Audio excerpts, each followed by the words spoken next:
In this video, I will guide you on how to set timer on and timer off on your Haier air conditioner remote control. So if you want your Haier air conditioner to automatically turn on at a particular time or automatically turn off at a particular time, the process is quite simple. To set timer on, that is to make your Haier air conditioner automatically turn on by itself, you want to press on the timer button over here just once. For some Haier air conditioner remote control, you're going to see both the timer on and timer off. So if you have the timer on and the timer off, go ahead and tap on the timer on. But then if you have just the timer button, just like mine over here, then tap on timer, and once you press on it, you're going to see the on icon at the top over here blinking. And at this point, you can now use the up and down button at the bottom over here to adjust the time according to your need. So if I press on the timer button again, you're going to see the on icon blinking, and at the same time you can use the up and down button to adjust the time. Now basically you're going to see it at 0.5, which actually means 30 minutes,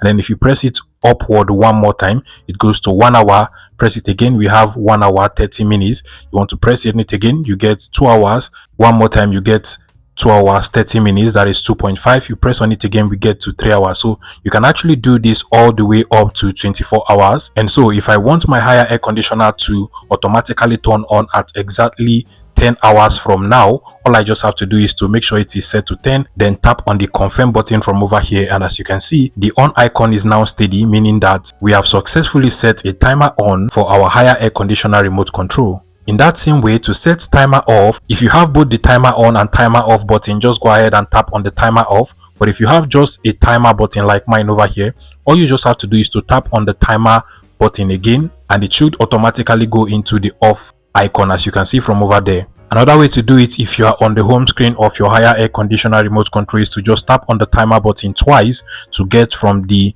timer on to the timer off. So if you tap on it and then tap on it again, it goes to the timer off, as you can see. Now you can as well use the up and down button to adjust the time. So from 30 minutes to 1 hour, then to 1 hour 30 minutes, then to 2 hours, and basically I want it to turn off at exactly 20 hours from now. This is actually a 24 hours clock. So once you're done setting your time, you just want to tap on the confirm button, and automatically that will be set for you on your Haier air conditioner remote control. And finally, once you're done, you want to tap on the confirm button and you're good to go. We have now successfully set a timer on and a timer off for our Haier air conditioner remote control. Keep in mind that while doing all of this, you have to make sure that you are pointing your Haier air conditioner remote control to the air conditioner. If this tutorial was helpful, please let me know in the comment section and subscribe to this YouTube channel, guys.